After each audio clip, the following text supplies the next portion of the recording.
Lindsey Hall, sports director from WTOK-TV in Meridian, Mississippi, is with us. Wasn't hold on loosely, but you liked that one too. Oh man, that was fantastic. Man, I just got chill bumps. That's awesome opening, man. Matter of fact, I'm planning on ringing in the new year in Mobile, Alabama, December 23rd, the Moon Pie Festival with 38 Special. What about that? How many times do you think you've seen them play now? I don't know. Average about once, twice a year for the last 20 years. So probably over 30 times. Yeah.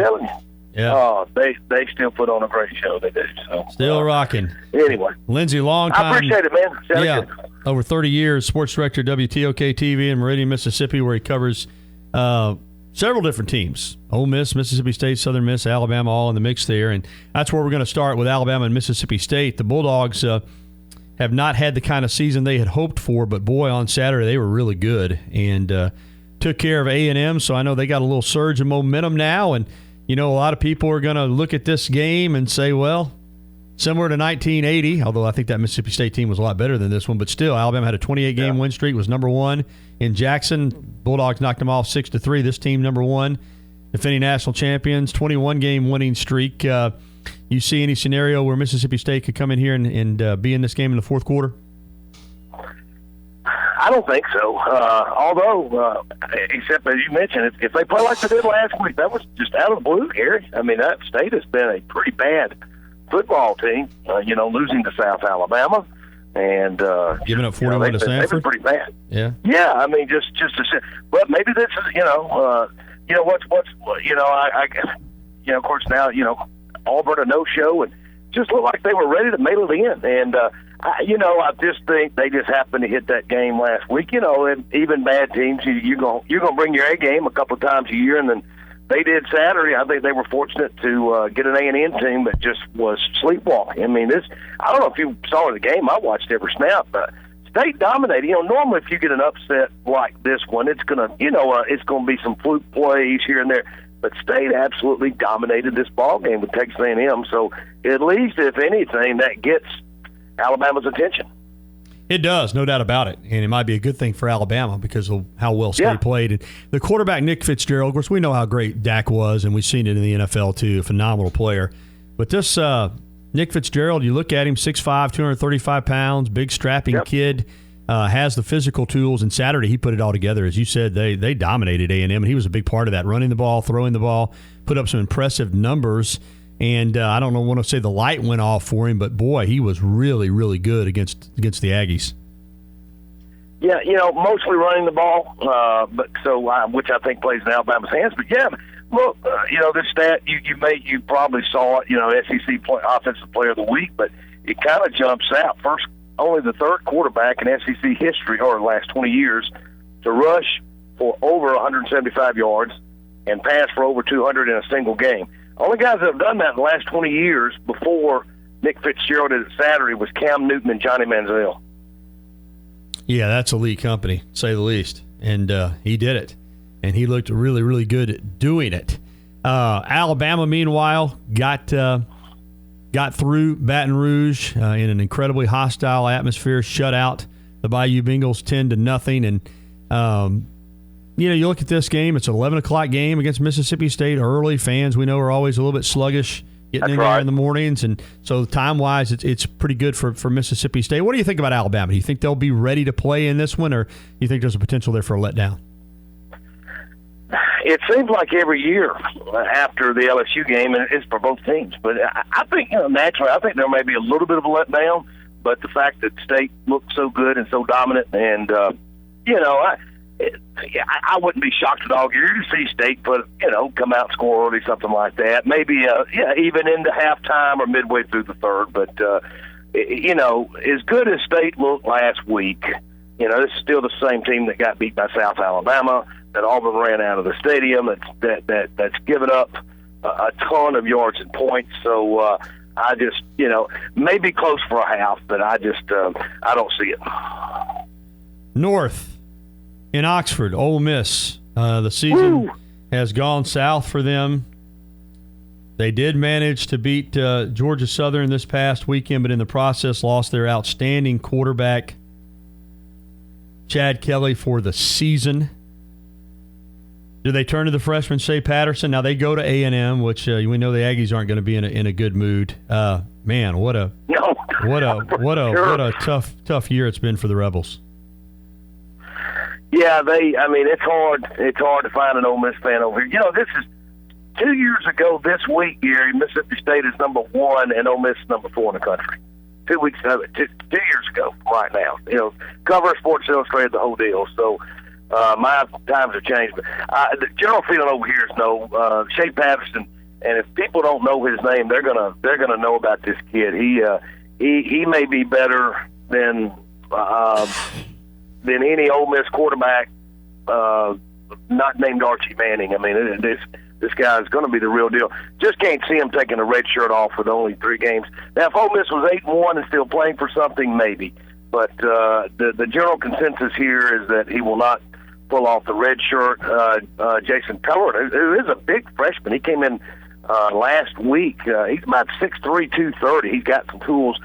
Yesterday at his press conference, Hugh Freeze he said he will explore all options.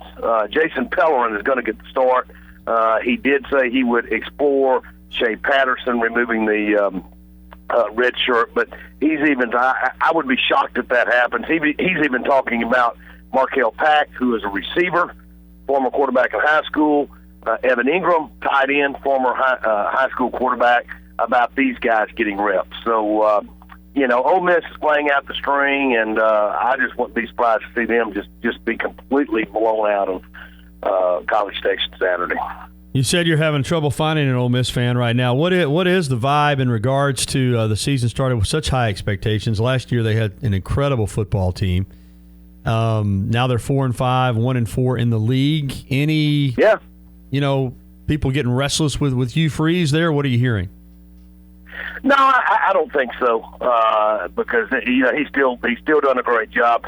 Shea Patterson is the future. I think there's more concern over this looming dark cloud with NCAA here. This thing is going on. And recently, the Ole Miss women's basketball team, women's track and field, not a lot of people going to pay attention to that, but they really got hammered by the NCAA and the football programs facing the same, if not, more challenging issues with NCAA. But no, I mean, Hugh Freeze has done a great job, and it's a season of what ifs. Ole Miss is like the best team in the country. First half against Florida State, first half against Alabama. So it's not like Ole Miss has been, just getting thrashed here and there. But I think this time next year, I think the more concern is right now, not the immediate. I think they just want to get through the season. Hey, I think there's a good chance they'll be spending the holidays over in Birmingham or somewhere like that. But I think they want to get this NCAA behind them, because if they can avoid major sanctions, and we don't know. I mean, they could get hammered, but the future's still pretty bright because Hugh Freeze has really recruited well. He's had top 15 classes for 3 or 4 straight years, and Shea Patterson, the 5-star quarterback, #1 guy in the country, is coming in. So, it's not doom and gloom right now. I just think they really want to get now this season behind them and get this NCAA probe in the past too. Yeah, you mentioned trying to get to Birmingham. I mean, there's a chance, there's no gimmies that either Mississippi State or Ole Miss is going to get to a bowl game, but if they could get to 5 wins by the Egg Bowl, there's a good chance the Egg Bowl could be a bowl game in its own right, state championship in Mississippi, and could be bowl eligibility on the line, because, so it could still wind up being a big game, and it always is, certainly not the way it's been the last few years. As you mentioned, just 2 years ago, both these teams were in the top 5 in the country. Now they're both at the bottom of the SEC standings, but that game's still shaping up to be big for a lot of different reasons. Yeah, it is. I can't see, I thought Mississippi State had 0 chance to go to the bowl. I still think it's pretty remote with Bama and Bama A&M or Ole Miss left or whatever, Bama, Arkansas, and Ole Miss left on this. Ole Miss, now Ole Miss, who knows with Ole Miss? You just don't know now. I mean, they may come out and light up Texas A&M, but I doubt it. Then there's a trip to Vanderbilt. There's Arkansas, is a pretty good team. Then there's Egg Bowl. So there's both of these. Yeah, they could be playing for a bowl, but both of them could be home for the holidays too. We've talked about this before, but Meridian is a interesting town in that it's about an hour and a half, it seems like, to everywhere. Hour and a half or so to Hattiesburg, a little less than an hour and a half to Tuscaloosa, around an hour and a half to Starkville. Then Ole Miss is on up there a little bit. But all four fan bases are represented in that town. And, of course, in the television market, you've got two of your counties, Sumter and Choctaw, in your viewing area that are in Alabama. So you got a big Alabama contingent. And we know the State can't stand Ole Miss, and Ole Miss and Southern Miss and State and Southern Miss have rivalries, but they all can be unified in one thing: their disdain for Alabama. And I guess that continues now with the Tide unbeaten and number one again, huh? Yeah, especially for Ole Miss fans. I mean, I don't know, but I guess maybe because they've tasted the success the last couple of years. But State fans, I don't think as much so. But it's kind of the culture over here. But I can tell you, they don't like each other. I'm born and raised in Alabama, lived there half my life, and I knew the Alabama-Auburn rivalry was something. And when I say this, and you've been over here, I think the Ole Miss-Mississippi State rivalry is a little bit more bitter than there. And the reason I say this, I don't think Alabama and Auburn people, Gary, genuinely hate each other. I mean, generally, you get along with Auburn people, we get along. But over here, and you've been here, Ole Miss and State people genuinely do not like each other. I mean, they do not. And I know Ole Miss fans that wouldn't set foot in Starkville and vice versa. So it's different. The football teams obviously have never been as good as Alabama and Auburn, but the rivalry over here, man, it goes deep and it goes personal. It's like a clash of cultures and everything. So look, when Egmo comes around, they can both be on 11, but it's always very, very intense. And this year in Oxford. Finally, this Mississippi State-Alabama game, how do you see it playing out on Saturday? I think State comes out, and I really do think maybe Bama comes out, Gary.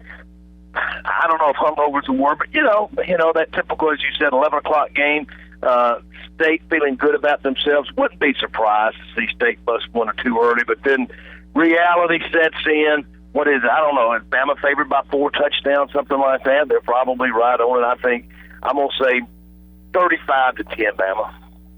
Well, Lindsey, good having you on and catching up as always, and keep up the good work there in Meridian. Gary, thanks. I appreciate you with the 38 special. By the way, you'll be interested to know this is the 1-year anniversary of the Great Meridian Sinkhole incident. 1 year, baby. At the IHOP, right? Yes. Well, literally, it just the parking lot just caved in, correct? It did. It was on the Alabama. It was on the Alabama LSU weekend, and there were a lot of LSU fans staying here. So anyway, we're celebrating the 1-year anniversary when Meridian got on the national map. Yeah, think about that. You go in for breakfast, you have some pancakes, you walk out, and your car's disappeared. That interesting story there. Appreciate it, Lindsey. Oh, man. Thank you, buddy.